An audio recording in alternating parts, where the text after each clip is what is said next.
Hello, I'm author Tina Forcier, and today I'm going to talk about my latest book. It's a writing craft book called Writing a Novella, a memoir and journal companion. It's the front. Let's see, got it right.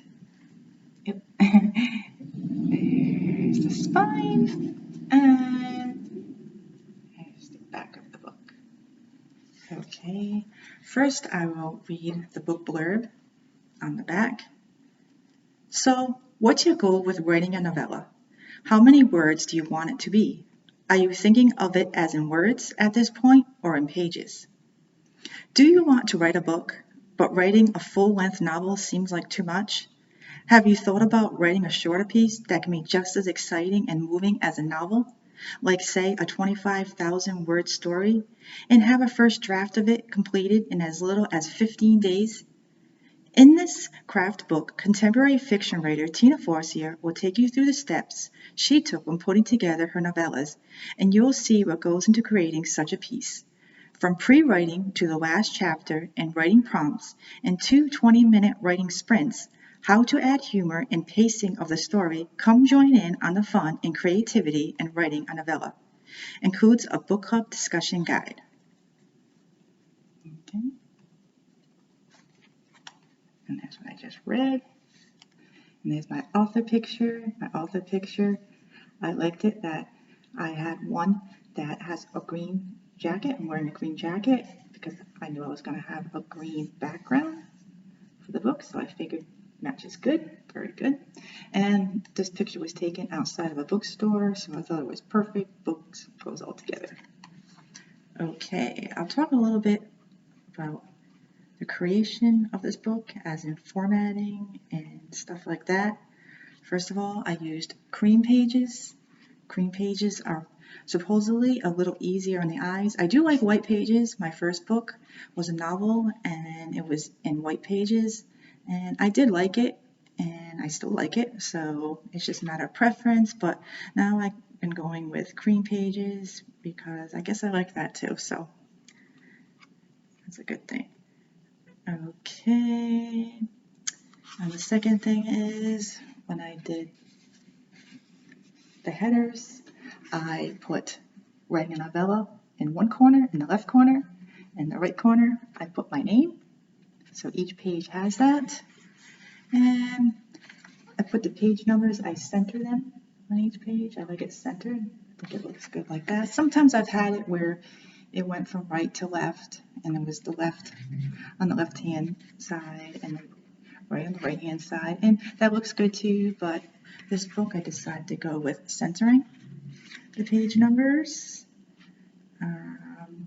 Each chapter is kind of a little bit of like a semi, not bold, but it has like a different style. It goes with a certain style. So each chapter has the same style. Each chapter heading has the same style.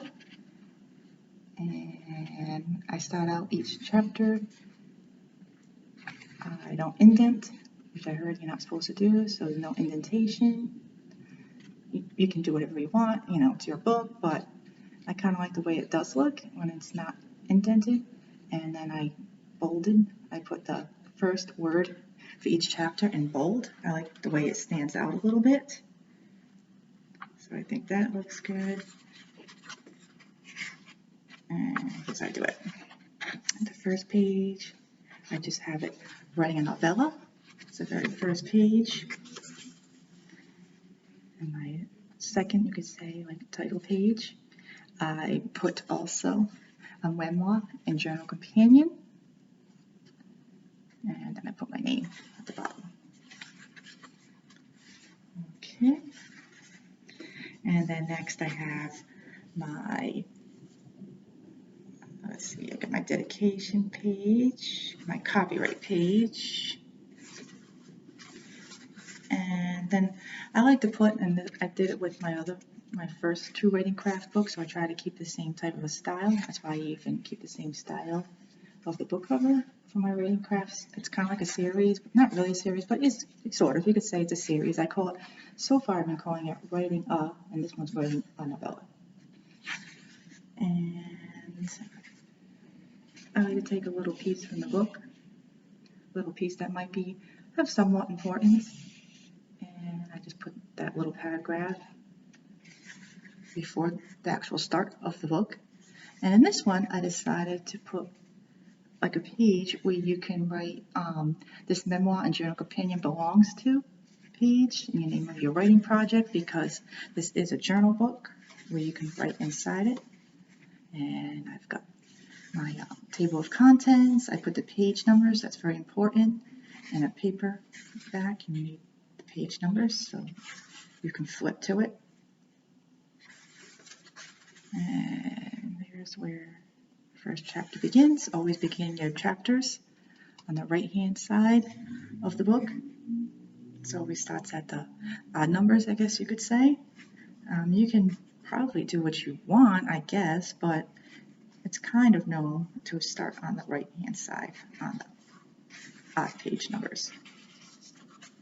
And I have an introduction at first. The first couple pages is an introduction. I think it's 2 pages. 2 pages is an introduction, and then I go right into chapter 1. And in this book, I go through my 2 novellas, and in some parts, like right there, is taken from my book, my novella. It's taken from, let's see, that's the Deed Restricted. It's a Fishbowl Life book where I take examples from my own work, and then I analyze them and go through them in the book, showing you how I wrote my novellas. And each chapter, like the second chapter, what will be the title. So I go through a little bit of almost everything that goes into a novella. And then I give, it's like what you have a writing sprint, and I kind of talk about it. And then there's your lines to write on. This is a book that you can write in. It's a journal book. You can write right in it. Or if you don't want to write in it and you want to preserve the book and maybe someone else wants to read it, and you may decide to write in a notebook instead. Either way, it's up to you. Has a book called Discussion Guide. And then there's my back cover matter. I have about the author, my acknowledgments. I have an index and a reference because it's a writing reference book, writing craft, writing reference. And I ask if you enjoyed this book and if you'd like to leave a review of it. I'd like to know, or I'd love to know, what you think of the book. And there's of course, I have a thank you for reading and journaling page right after you get done with the book. And then I have the also by, all my different books I have. That's the very, very last page. So in this book, I use a 12-point font, which I think is pretty easy on the eyes. It's not too small, not too big. It's what I think is recommended, so that's what I go with. I hear some authors go for the smaller font, but I just go with regular. This way, hopefully everyone can see it, so I can see it, so hopefully it's nice and clear. And let's see, I'm referring to my notes here. The font I use, I think was like called Book Antiqua or something like that. I like it. I think it's a tiny bit bigger than New Times Roman. I think so because it comes out a little bit longer when I switch over the fonts to see which one I like better. So I'm thinking that's a little hint bigger, which is good. So it's a little easier on the eyes too, maybe. I'm not pressed for room in this book, so it doesn't matter too much if there's a few more pages added, as long as it's readable. You can read it, fine and everything like that. So that's always important to me. Let's see. I guess that might be about it here.